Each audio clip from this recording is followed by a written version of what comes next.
The Cat That Silently Took His Life, a story about controlling your mind. Not every trap is loud. Some whisper softly and take everything from you.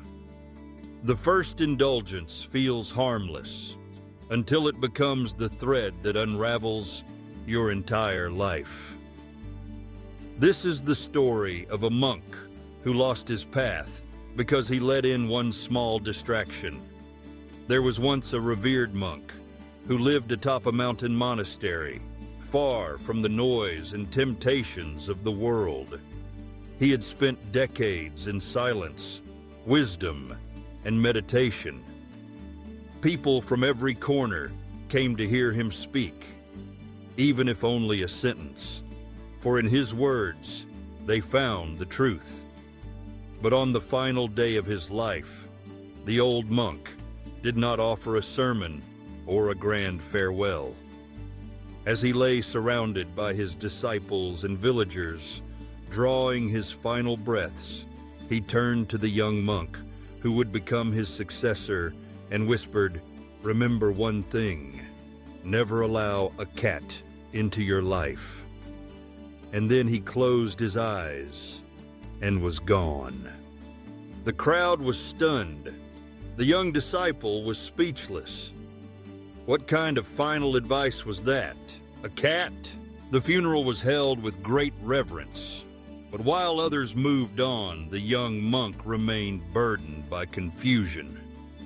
His master's final words echoed in his mind day and night. "Why a cat? What does it mean?" His meditations were interrupted. His peace began to tremble. He feared missing the wisdom behind those dying words. One day, noticing the young monk's troubled spirit, the oldest monk in the monastery approached him gently. "My son," he said, "your master's final words were strange, only because you do not yet know the story behind them. Come, let me tell you what the cat truly meant. Years ago, long before he became the monk the world admired, your master was just a young man seeking truth. He renounced his family, his name, and every comfort of the world. With a begging bowl and 2 robes, he wandered into the forest near a small village and began his life anew. Each day, he walked to the village, asking only for enough food to survive. The villagers respected his sincerity and built him a humble bamboo hut on the edge of the woods. In return, he gave them wisdom and peace. He had nothing, and he wanted nothing. But nature had its ways. Rats began invading his hut at night. They chewed his robes, stole his food, disturbed his sleep. He endured it at first, but the problem grew. He finally mentioned it to a kind villager. The villager said, "Why don't you keep a cat? It will chase the rats away." The monk hesitated, but the idea seemed harmless. So he took in a cat. The rats vanished. Peace returned.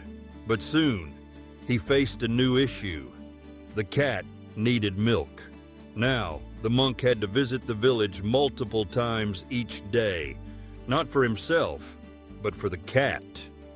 Seeing this, another villager said, "Why not keep a cow? It'll give you milk for the cat and for yourself." It seemed efficient, so he accepted. But cows need care, grass, water, attention. The monk, once a model of stillness, now spent hours tending the cow. Villagers offered yet another solution. "Let the widow in our village help you. She has no family, and she'll be glad to serve a holy man. She can feed the cow, care for the cat, cook, and even grow vegetables for you." The monk thought, what harm could there be in help? So the widow moved into a small shelter beside the monk's hut. At first, everything was smooth. She worked diligently.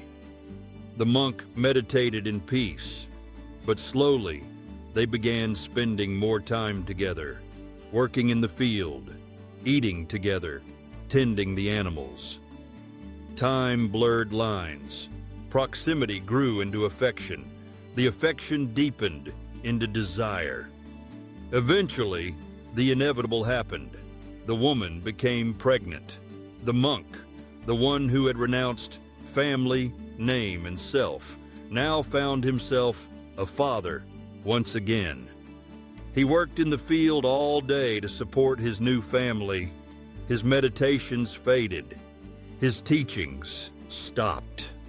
The hut once built for silence now echoed with the cries of a child. One evening after a long day of work, he sat on the porch, his clothes stained with sweat and dust. He looked at the setting sun and whispered to himself, "What happened to me? I walked away from the world to seek the truth, and now I am right back in it. Was this my path or my fall?" And then the realization hit him like lightning. It all began with the cat. The old monk looked at the successor, eyes full of knowing. "Do you see now?" he said softly. "Your master wasn't warning you about cats. He was warning you about the nature of the mind. The cat is a symbol of that first indulgence, that one small compromise, that one moment where you say, 'Just this once.' It's harmless, but that's how it begins.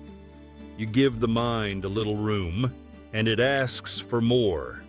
You open the door a crack, and it slips through, grows roots, takes hold. The mind is brilliant, but it is also dangerous. Left unchecked, it can build a palace or burn it to ashes. Ask yourself, how many bad habits started with just once? How many regrets began with just a little? How many dreams faded because of just this one distraction? We let in the cat, and then we forget we ever had a door. Whether it's junk food, gossip, procrastination, addiction, anger, or lust, it starts the same way. Quiet, innocent, justified. But once your mind tastes indulgence, it starts asking for more. And suddenly, you're far from who you used to be, like a chariot without reins, like a ship with no anchor, like a monk holding a crying child and wondering how it all changed. The mind must serve you, not rule you. Discipline is not punishment, it is protection. Restraint is not weakness, it is power. Your thoughts are the seeds, your habits are the garden, and the harvest is your life.